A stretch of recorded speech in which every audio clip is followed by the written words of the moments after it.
C'est très drôle parce que je viens de faire une super longue vidéo, mais j'avais pas pesé sa vidéo. Puis oui, c'est un addon qu'il soit là, mais je veux faire aujourd'hui une vidéo sur. Oh my god, j'ai tellement tout raconté il y a 2 secondes. Je viens de tout vous dire, puis vous étiez même pas là. Mais là, j'ai pesé sur record. Fait que l'avantage, c'est que je vais aller un petit peu plus straight to the point cette fois-ci. Re-bienvenue à Philosophie en Bedlam. Ça fait longtemps que j'ai pas fait une vidéo sur cette chaîne-là. Puis je m'excuse, j'ai plein de chaînes, c'est éparpillé mon affaire, mais c'est comme. J'ai toujours en train de perdre mes codes. Puis je crée une nouvelle chaîne YouTube au lieu de retrouver mon ancien code, peu importe.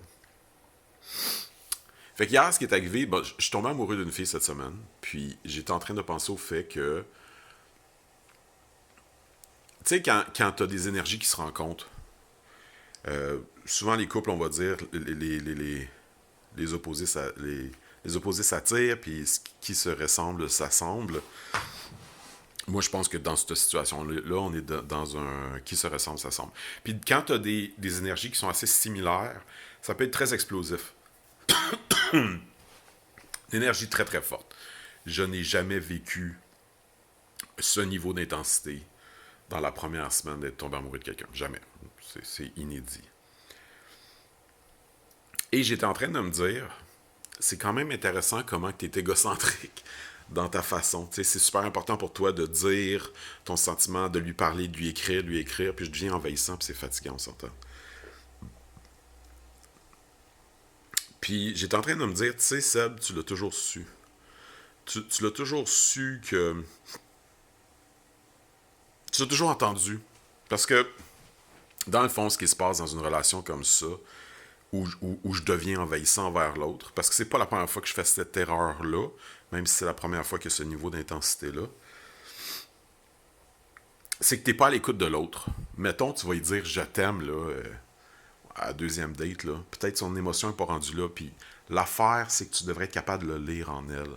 Si vraiment tu l'aimes, sois à l'écoute, puis prends le temps de la connaître, puis de savoir quand dire ces choses-là. Mais je suis trop narcissique, égocentrique, manque d'empathie, puis c'est juste comme moi, puis je garoche, tu sais. Puis là, j'étais en train de me dire, tu sais, cette souffrance-là que j'ai, au lieu de générer une anxiété chez elle en lui en parlant, imagine-toi que peut-être elle aussi a la vie, puis tout ce qu'elle a de besoin, c'est des petits mots rassurants, une fois de temps en temps, jusqu'à la prochaine rencontre. Rien de trop intense qui va générer de l'anxiété au lieu de calmer l'anxiété. Autrement dit, c'est un petit peu comme si, pour calmer mon anxiété, je vomissais toutes mes émotions. Mais ce que ça fait, c'est que je lui envoie plein d'émotions, fait qu'elle a des réactions à ça. Fait que ça fait que ça crée un peu un fret, puis tu sais, c'est de même que ça fait chier, finalement, ce genre de relation-là. Fait que bref, j'étais en train de me dire, oh my god, tu le sais, ces affaires-là. Tu l'as toujours su. Tu le sais quand tu fais une gaffe. Tu le sens. Mais c'est comme si tu étais trop orgueilleux. Fallait absolument que tu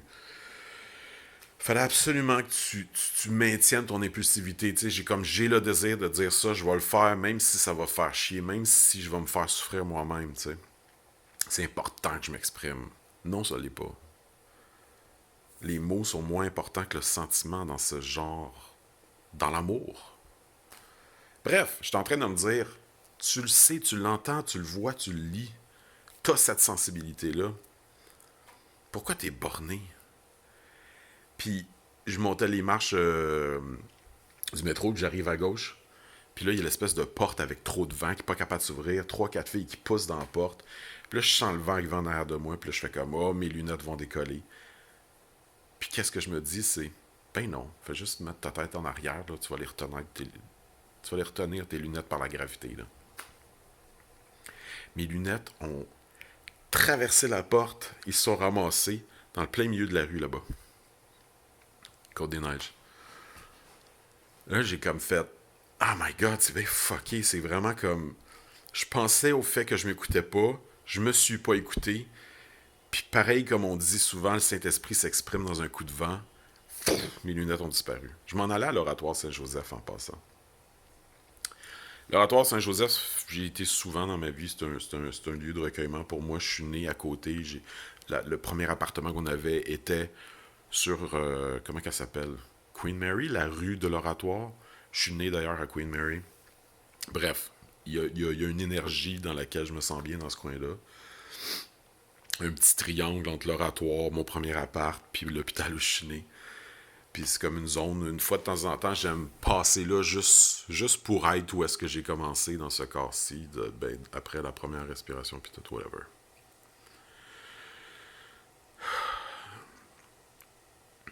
Fait que là, je m'en vais à l'oratoire.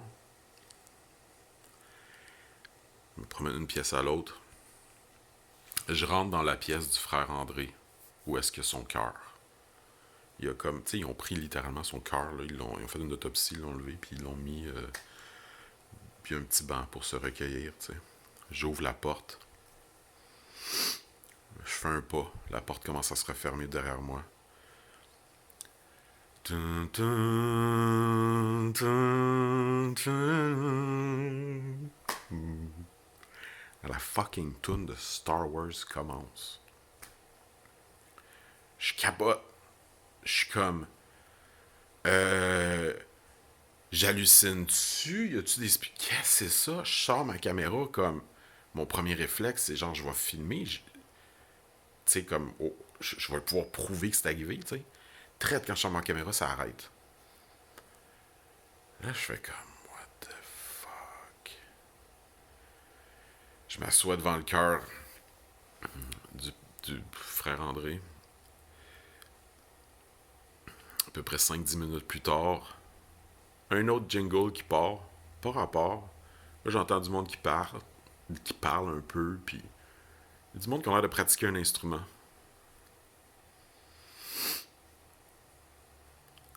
Là où je veux en venir, c'est que le réflexe dans une situation comme celle-là, le réflexe intellectuel blasé, c'est de dire « Ah, oh, c'était juste un addon. Ça n'avait pas rapport. »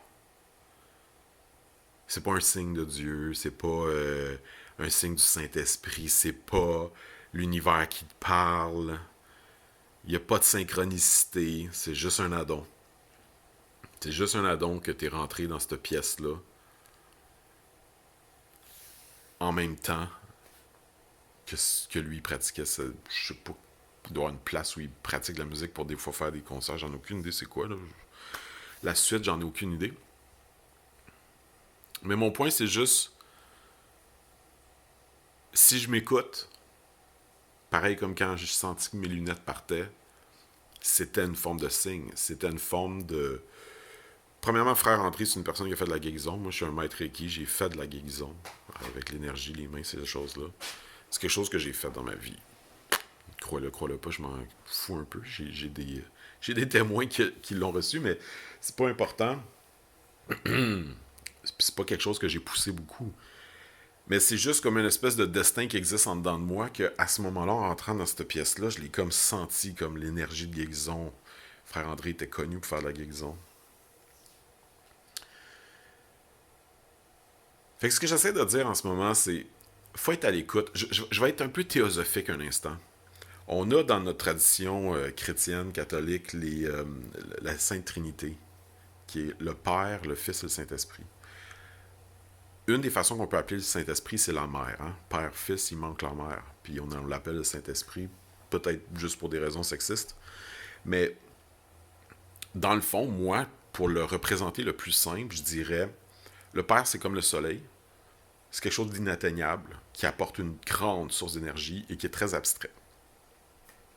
Le Saint-Esprit, la mère, c'est comme la terre. C'est la matrice de laquelle on vient. C'est notre écosystème. C'est de là que notre évolution. On émerge de la terre, on vient de la terre. Et le Fils, ben c'est nous. Le Fils, c'est le pont entre les deux. Plus concrètement, le Fils, c'est lui. C'est peut-être pour ça qu'il est en paradon. C'est vraiment un addon que je me suis assis. C'est pas un addon, je suis en train justement de dire ça. Ah, c'est fucké la vie. C'est pas un addon. Je me suis assis, j'ai parti la vidéo, puis boum, il était là. C'est juste parce que c'était confortable d'être ici. Mais pour moi, c'est... Je vais faire cette parenthèse-là, je trouve qu'elle vaut la peine. En ce moment, dans le monde New Age, il y a un gros débat par rapport au retour du Christ, par rapport au retour de l'énergie christique. Le débat va comme suit. Est-ce une personne ou une énergie? Est-ce que le retour du Christ veut dire le retour de l'amour dans le cœur des humains qui va guérir nos relations internationales, guérir notre rapport à la planète, permettre à l'humanité de survivre et au reste du monde dans lequel on vit aussi? Ou est-ce un avatar, un messie qui vient sauver le monde? Mon opinion, c'est que c'est les deux, puis que c'est un faux débat. Puis une des raisons pour laquelle je le conçois comme ça, c'est que je vois un peu la position du Christ comme une job. Puis je vois un peu l'énergie d'amour comme quelque chose qui vient du soleil puis qui nourrit la terre. Puis je vois un peu le Christ comme une résistance dans un circuit électrique. L'énergie du soleil est trop intense. Toute l'énergie d'amour passe d'abord par son chakra du cœur. Puis de là, elle est redistribuée à l'humanité. C'est ce qu'on appelle dans les mythes hollywoodiens The One, l'élu, le grand leader d'amour. Et donc, il est l'incarnation de cette énergie-là. Il est la résistance électrique dans le circuit, vous comprenez l'analogie, qui permet à nous tous de le connaître lui en nous. Et donc, il est le mystère de la Trinité. C'est-à-dire que nous sommes d'une double origine. Nous sommes du sol et des cieux. Et entre les deux se crée cette alchimie-là de l'amour qui, oui, il est la voie et le chemin. Selon moi, c'est ça que ça veut dire. Ça veut dire que nul ne peut passer autre que par lui vers le Père. Ça veut dire que tu n'as pas accès au circuit électrique direct, tu mourrais. Tout comme tu n'as pas accès à l'énergie du soleil direct sans la protection de l'atmosphère, de la mer. C'est juste pas possible. Ça te tue, ça te détruit. Ça prend ce bouclier, ça prend cette résistance qui diminue l'énergie et qui la tune, l'ajuste à ton niveau, la descend en vibration à un niveau vibratoire que tu peux recevoir.